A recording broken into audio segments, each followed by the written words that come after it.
All right, total knee replacement. Now, Mike, Bob, and I have worked with literally thousands of patients after a knee replacement, and we're going to offer you our experience and expertise on how to have your best results. Now, sometimes it's hard to remember all the details the surgeon tells you after you go home. What should you do? What should you not do? So we're just going to narrow it down to 2 critical exercises you need to be doing for complete success. There you go. I like that.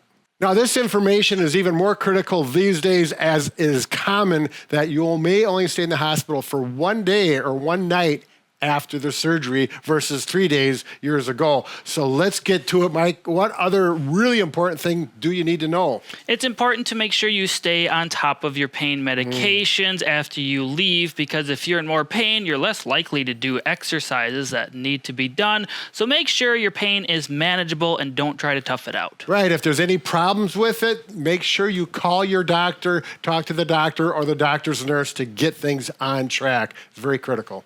All right, now the basic concept you need to understand is scar tissue. After this surgery, they are in there cutting, they're hammering, they're doing all kinds of aggressive surgery, and there's scar tissue that starts to form right away. So if that scar tissue forms in a sense that it actually locks the knee up, that's the big problem. Mike, do you want to talk a little more about that? So the acronym we want you to remember is STAR. So scar tissue and range of motion. So to defeat scar tissue from building, we need to move the knee. If you were to just lock your knee out straight after surgery for 2 weeks and you try to bend it, you're going to be behind, you're going to be stuck. It's going to take a long time, and it's going to be painful when you first start moving it. If you've ever had a cast in the past and you first start moving, just think of that. But in this case, you don't want that. Right. Get it moving right away. Let's get to the 2 exercises, Mike.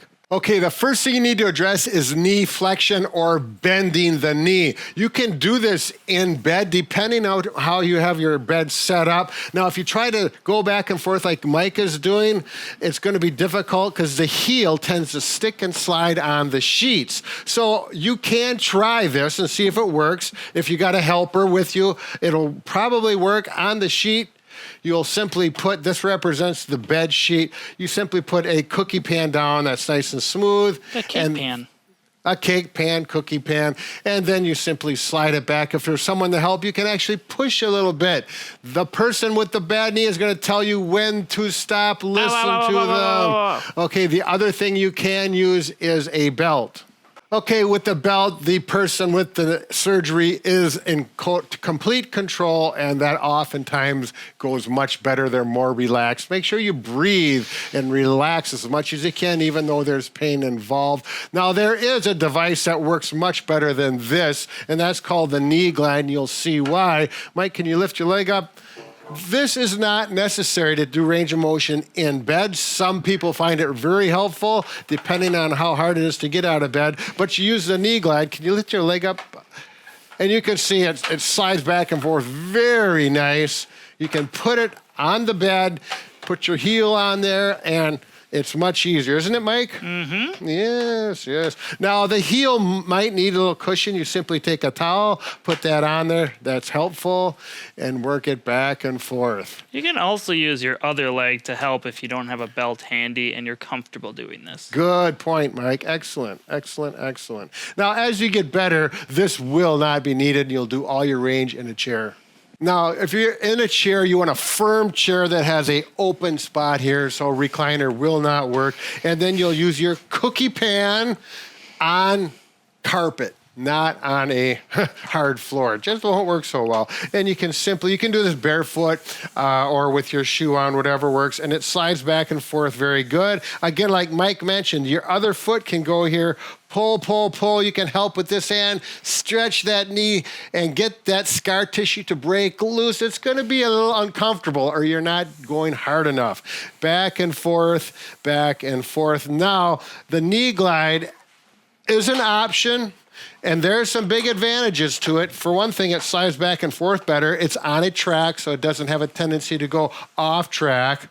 And another big thing is it actually has a handle for carrying it, but it doubles as a stilt, so you can actually go downhill. And it's amazing what a little incline can do to make the knee bend easier. Again, you can grab here, you can grab here, and you're going to do this at least 3 times a day. Spend about 3 to 5 minutes on flexing the knee, breaking that scar tissue apart. It's not real fun, but it is necessary. The faster you get to it, the easier the whole process is. We should mention that if you have a wood or linoleum floor, you can probably do it in your socks or use a towel. You don't need the baking sheet for that. But the knee glide works anywhere. That's right. Yeah. A towel doesn't work very good on carpet. All right, now you're going to do your flexion exercise, and then right after that, or shortly after that, you can take a break. You're going to do your extension or getting the knees straight, which is very critical, particularly for a good walking pattern after you have your replacement and things are better. As far as bending your knee, we do want to have it about, here's 90 degrees roughly. We would like to get 120 degrees or more. So remember that. Now, you can also do extension, straightening your knee in bed. Mike, you want to talk about it? When straightening your knee in bed, some people, obviously I didn't have a knee replacement, so my knee can get straight. Some people might be like this to start. It just depends upon what limitations you had before the knee surgery. Some people's hamstrings tighten up on them. So you may just begin with laying with a towel underneath you for support. Right. So we got a towel roll. It really works well. And you can put it there and let gravity just slowly pull your knee down. Typically what we do with patients is have them just lay here for a duration of time. Some people even put an ice pack over their knee while they're doing this because it feels good. You can set a timer for 2 minutes, 5 minutes. We've had people work up to 10 depending upon what they can tolerate. And just letting gravity work on pulling that knee down eventually helps. Right. Now, as a therapist, we'll actually give some assistance and push down on it, really paying attention to how painful it is. If you don't have that, like, you could take your other foot and go over the top, but not so good because that's where the surgery is and there's an incision there. You'd have to cover it with a towel. If you can activate your hamstring and back your knee muscles and actually drive it down, you can certainly do that as long as it feels okay. Hold it for 5 seconds and then relax as well. All right, now let's talk about doing this in a chair. Get a firm chair with armrests, upright chair just like this. You can either slide your foot in a cookie pan or a cake pan like this on carpet. You would use a towel roll or socks on a smooth floor. This doesn't work so good. And we'll also talk about the knee glide, which works very well because that's what it is made for. So the concept is the same on all three. You simply straighten out as far as you can, and it should be as straight as your other knee, assuming your other knee is good. And if it goes to here and there's a higher spot, we need to get it all the way down. That may take some days or even a week or two, depending on your situation. Get at it sooner, it will go easier. Hands above the knee, above where this incision is or the bandages. Push down. We do not want to get things dirty there, so keep them clean. Keep that in mind. Infection is something we avoid at all costs. Push. And you may spend a few minutes doing this. It will not be comfortable when you get to the part where it stretches. You can bounce on it a little bit like that. If you happen to have the knee glide, it does work nice.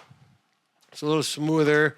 I would have shoes on, it works better, or at least socks is fine, and do the same thing. Mike, do you have any suggestions? Make sure you're sitting at the edge of the chair when you're working in your extension. You're going to really struggle if you're far back like that. Right, exactly. So another nice option is to use a stool of sorts. If yours has wheels, great. It doesn't have to have wheels. Brad can show it in the chair perspective there. Yep. Yeah, the wheels is a big advantage because then you can go back and forth like this, or maybe you can slide your foot across the surface of the stool. Wheels is helpful. After you get done, you've had enough stretch, things are looking better, and this is where the therapist actually takes measurements, but you'll get a feel. You can also test and see if it's like this, if this one's a knee, if it's the same level as the other one. Then, when you ice it, this is the place to do it. Put your cold pack your towel, clean towel over, then the cold pack, weight it down. And if you go like this, which I've done many times with patients, it gets a nice stretch. It is uncomfortable. And what I would tell them is just allow it to stretch that knee painfully until you decide, I've had enough. Then simply bring the stool in, and that changes the amount of pressure on it. And then there's a big sigh of relief by you as you've done this, Mike. Mm-hmm. And the person's much happier there, and then finish icing 15 to 20 minutes, and then take that off. Do the whole procedure 2 to 3 times per day. And be wary if you ever eat cake or cookies from Brad, because they'll taste like feet. Why, Mike? Why? The next thing, and they'll tell you this, make sure you get your walking in using your walker. Do not go from a walker to a cane or without anything until you get the okay from your therapist. You do not want to fall because of a misjudgment call. Mike, do we have anything else going on that can help them out? If you'd like to check out more videos on how to work your knees, you can check the video link on the screen. What is it? I don't know, because I can't see it right now. I'm curious. Let's take a look and see. I did some research on that. Top 3 advanced total knee replacement strengthening exercise. Right. So once you get your knee to bend and to straighten, you still need to work on strengthening so that you can walk up and down steps, uneven surfaces, etc. So this is all done, and we have information for you for a complete success. Bob and Brad, the 2 most famous.